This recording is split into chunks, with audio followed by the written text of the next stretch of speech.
Hello guys, நம்ம சேனலில் இன்றைக்கி ஹோட்டல் ஸ்டைலில் பிஸ்பிலாபாத் எப்படி பண்ணுறதுன்னு பார்க்கலாம். அதுக்கு சாம்பார் பொடி ஃபஸ்ட்டு அரைச்சிக்கலாம்.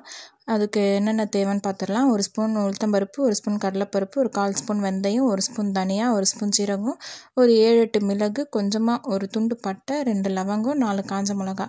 இது எல்லாத்தையும் ட்ரையாக ஒரு பேனில் சேர்த்துட்டு நல்லா நம்ம வறுத்துக்கலாம். அதோட கலர் சேஞ்ச் ஆகிற வரைக்கும் நல்லா நம்ம ரோஸ்ட் பண்ணிக்கணும். அது லைட்டாக கலர் சேஞ்ச் ஆனதுக்கப்புறமா துருவின தேங்காய் அதை கொஞ்சமாக சேர்த்துட்டு கூடவே ஒரு கைப்பிடி அளவுக்கு கருவேப்பிலை எல்லாத்தையும் சேர்த்துட்டு அந்த தேங்காயோட ட்ரை ஆகிற வரை இந்த மாதிரி வறுத்துட்டு நல்லா நம்ம பவுடராக நம்ம அரைச்சி வச்சுக்கலாம். இப்போ நான் பச்சரிசி எடுத்திருக்கேன். 1 அழாக்கு பச்சரிசி, அதில் 1/2 அழாக்கு துவரம்பருப்பு இதை நான் எடுத்திருக்கேன். இந்த சாம்பார் ரைஸ்க்கு பச்சரிசி தான் நல்லாயிருக்கும். இப்போ இது கூட 4 கிளாஸ் தண்ணி சேர்த்துட்டு ஒரு துண்டு பெருங்காயம், 1/4 ஸ்பூன் மஞ்சள் தூள் சேர்த்துட்டு 4 விசில் விட்டு நம்ம இறக்கி தனியாக வச்சிடணும். நீங்கள் புழுங்கல் அரிசி சேர்க்குறதா இருந்தால் 6 கிளாஸ் அளவு தண்ணி சேர்த்துக்கோங்க. இப்போ இதில் நெல்லிக்காய் சைஸ் அளவுக்கு புளி ஊற வச்சுருக்கலாம். இப்போ மறுபடியும் ஒரு பேனில் ஒரு 4 கரண்டி எண்ணெய் சேர்த்துட்டு கடுகு, ஜீரகம், உளுத்தம்பருப்பு இதெல்லாம் தாளிச்சிட்டு 2 பெரிய சைஸ் வெங்காயத்தை நான் அரிஞ்சு சேர்த்துருக்கேன். சேர்த்துட்டு நல்லா இதை வதக்கிக்கலாம். இப்போ இதில் 2 மீடியம் சைஸ் தக்காளி சேர்த்துக்கலாம்.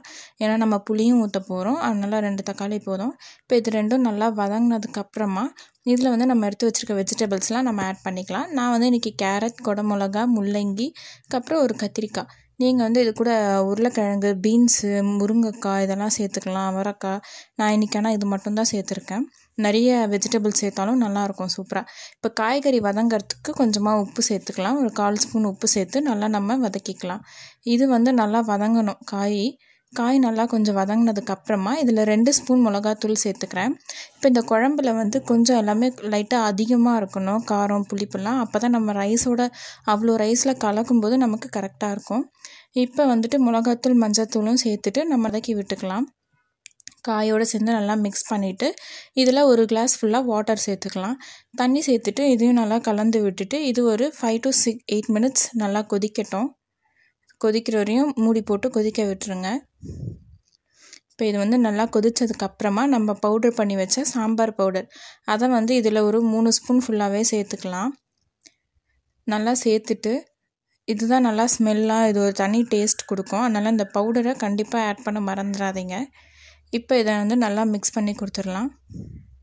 நல்லா மிக்ஸ் பண்ணிவிட்டு நம்ம ஊற வச்ச புளி இருக்குல்ல, அந்த புளி தண்ணியை சேர்த்துட்டு இப்போ இந்த குழம்புக்கு தேவையான உப்புலாம் சேர்த்துக்கலாம். நான் 2 ஸ்பூன் உப்பு சேர்த்துருக்கேன். சேர்த்துட்டு இதையும் நம்ம நல்லா மிக்ஸ் பண்ணிவிட்டு இதுவும் ஒரு 2 to 3 மினிட்ஸ் நல்லா கொதிக்க விட்டுடலாம். இப்போ கொதிச்சிடுச்சு. இப்போ நம்ம குக்கரில் வேக வச்ச அரிசி, பருப்பு எல்லாம் இதாகியிருக்கு. இப்போ நம்ம நல்லா கலந்து விட்டுக்கலாம்.